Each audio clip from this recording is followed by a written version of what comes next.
Welcome to ANH Telugu news. Anantapur urban MLA Daggupati Prasad అనుచరుల అరాచకాలు రోజురోజుకీ శృతిమించుతున్నాయి. ప్రతిరోజూ ఎక్కడో ఒకచోట భూకబ్జాలు, దాడులు, దౌర్జన్యాలు వెలుగుచూస్తూనే ఉన్నాయి. తాజాగా అనంతపురం నగరంలోని రుద్రంపేట బైపాస్ వద్ద ఉన్న ఎగ్జిబిషన్లో ఎమ్మెల్యే అనుచరులు భీభత్సం సృష్టించారు. దీనిపై నిర్వాహకుడు ఫక్రుద్దీన్ జిల్లా ఎస్పీకి ఫిర్యాదు చేశారు. గత రాత్రి 8 గంటల సమయంలో 10 మంది వ్యక్తులు మద్యం సేవించి ఎగ్జిబిషన్ వద్దకు వచ్చారు. అక్కడ లోపలికి వెళ్లేందుకు ప్రయత్నించగా సిబ్బంది అడ్డుకున్నారు. దీంతో ఎగ్జిబిషన్ ఓనర్ ఫక్రుద్దీన్ వారితో వాదించారు. అక్కడితో ఆగకుండా ఎగ్జిబిషన్ సిబ్బందిపై దాడికి పాల్పడ్డారు. ఫోన్ ద్వారా ఎమ్మెల్యే అనుచరుడు గంగారాంతో ఫోన్లో నిర్వాహకులు ఉపక్రుద్దీన్తో మాట్లాడించారు. గంగారాం కూడా నాతో నానా దుర్భాషలు ఆడారని ఫక్రుద్దీన్ అన్నారు.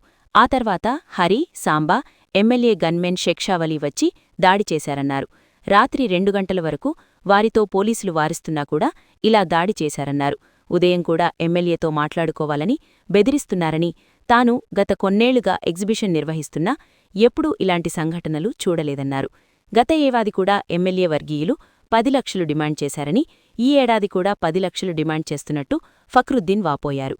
నగరంలో ఎప్పుడూ ఇలాంటి పరిస్థితులు చూడలేదని వాపోయారు. తాను కూడా టీడీపీలో కార్పొరేటర్గా పోటీ చేశానని, 7 సార్లు మైనారిటీ జనరల్ సెక్రటరీగా పనిచేసినట్టు తెలిపారు. నగరంలో జరుగుతున్న ఈ అరాచకాలపై చర్యలు తీసుకోవాలని కోరారు. నేను గత కొన్ని సంవత్సరాలుగా అనంతపురంలో వివిధ ప్రదేశాలలో ఎగ్జిబిషన్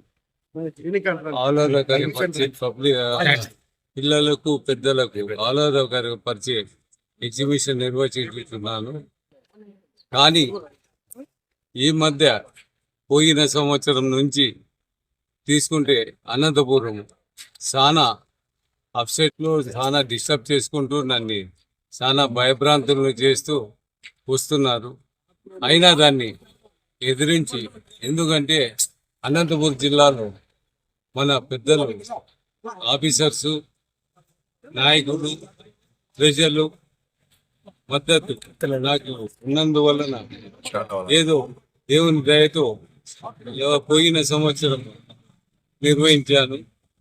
అదేవిధంగా ఈ టూరిను వివిధ ఆఫీసర్ల నుంచి పర్మిషన్లు తీసుకొని ఈ ఎగ్జిబిషన్ నిర్వహిస్తున్నాను. కానీ నిన్నటి రోజు 10 మంది వచ్చి తాగి మా సిబ్బంది ఎంట్రన్స్ ఎటువంటి అనుమతులు తీసుకోకుండా, టికెట్ తీసుకోకుండా లోపలికి దౌర్జన్యంగా దూరినారు. వెంటనే నాకు మా సిబ్బంది ఫోన్ ద్వారా తెలపడంతో నేను వచ్చి చూసిన వెంటనే గ్రహించాను వాళ్ళు తాగినారని.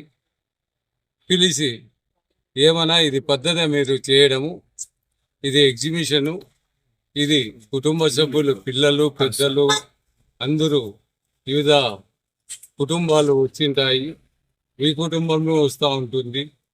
ఇటువంటి ప్రదేశంలో వచ్చి మీరు తాగి వచ్చి ఇటువంటి అరాచకాలు చేయడం పద్ధతి కాదు. ఫ్రీగా పోవాలంటే మాతో అనుమతి తీసుకొని వెళ్ళొచ్చు. పిల్లల మీద దౌర్జన్యం చేయడం ఏమిటి అని వాళ్ళకి అదంతా ఎవరనుకున్నారా నేను ఎమ్మెల్యే దగ్గుబాటి మనిషిని మమ్మల్ని నిలబెట్టే శక్తి ఉందా మీకు, కాల్చి బారేస్తాము అన్నారు. అందరూ ముక్తకంఠంతో కాల్ చేస్తాం, ఎవడొస్తాను నీకు కాళ్ళు చేతులు నరుకుతాం అని దురాశలు అన్నాడు. అయినా సహనంగా ఉన్నాను. వాళ్ళలో ఒక వ్యక్తి వెంటనే మన ఎమ్మెల్యే గారి స్నేహితుడు గంగారాంకి ఫోన్ చేసినారు. ఆయన చేసి నాకు ఇచ్చినారు. మాట్లాడు నువ్వు ముందు అని. ఆయనతో ఎవరన్నా మీరు మాట్లాడేది, వీళ్ళు దురాశలు ఆడుతున్నారు తాగి వచ్చి. అవునరా మాట్లాడతారు, వచ్చినామంటే అంతా పగులు కొడతాము, ఏం నీది ఎక్కువైపోయింది, భద్రంగా ఉండు, ఏమి నీదేమన్నా ఇదే ఎట్లా పెడతావు మా అనుమతి లేకోకుండా అని కోరినారు. అవునన్నా వీళ్ళు తాగొచ్చారు, వీళ్ళ గురించి మాట్లాడుతూ ఉంటే నువ్వు ఏదో మాట్లాడుతున్నావు, అది నీ దగ్గరకు వచ్చి కావాల్సిందే నేను వివరణ ఇస్తాను, ఎందుకంటే స్థానిక ఎమ్మెల్యే గారి మిత్రుడు అనేసి. అంటే నువ్వేమొస్తావై, నేను ఎట్లా రాపించుకోవాలో తెలుసు అని దురాశలాడి ఫోన్ కట్ చేసి నేను వాళ్ళకి ఇయ్యడమైనది.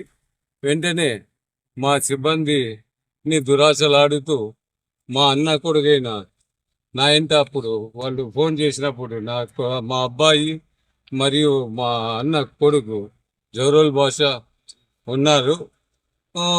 ఈ అబ్బాయి మీద చెయ్యేసి నానా తిట్లు తిట్టి చాలా దురాశలు అన్నారు. వెంటనే మరీ ఫోన్ చేసి ఈ హరి సాంబా మరి గన్మ్యాన్ గారు శిక్షావళి వచ్చినారు, మరి వాళ్ళ అనుచరులు వచ్చినారు, మరీ కొట్టి చాలా దురాశలు అన్నారు. ఇంకా అంతలో వాళ్ళని సిఐ గారికి ఫోన్ చేయడం వల్ల ఆయన సిబ్బందిని పంపించారు, వచ్చి అందరినీ చెదరగొట్టి పంపించారు. మరి వాళ్ళు రావడము పోలీసు వాళ్ళు ఉన్నారనే ఇదిను వాళ్ళకి ఎటువంటి భయము లేకోకుండా దురాశలు ఆడడము వెళ్ళడము. రాత్రంతా ఇదే జరిగింది 2 గంటల వరకు. మరి సరే అనేసి ఇంకా పోలీసు వాళ్ళు సుమారుగా ఉండేసి వాళ్ళు వెళ్ళిపోయారు. ఇంకా దాని తర్వాత నేను మా ఇంటికి వెళ్ళాను.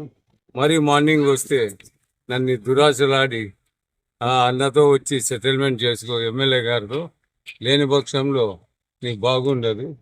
పోయిన సంవత్సరం 10 లక్షలు ఇవ్వాలని డిమాండ్ చేశారు, ఈ తూరి 10 లక్షలు ఇవ్వాలని డిమాండ్ చేశారు. ఎందుకు ఏమనేది నాకు తెలియదు. నేను సామాన్య తెలుగుదేశము అభిమానిని. నేను Telugu Desam last time YSR government 24వ డివిజన్కి కార్పొరేటర్గా పోటీ చేశాను. జిల్లా మైనార్టీ జనరల్ సెక్రటరీగా నేను నిర్వహించినాను.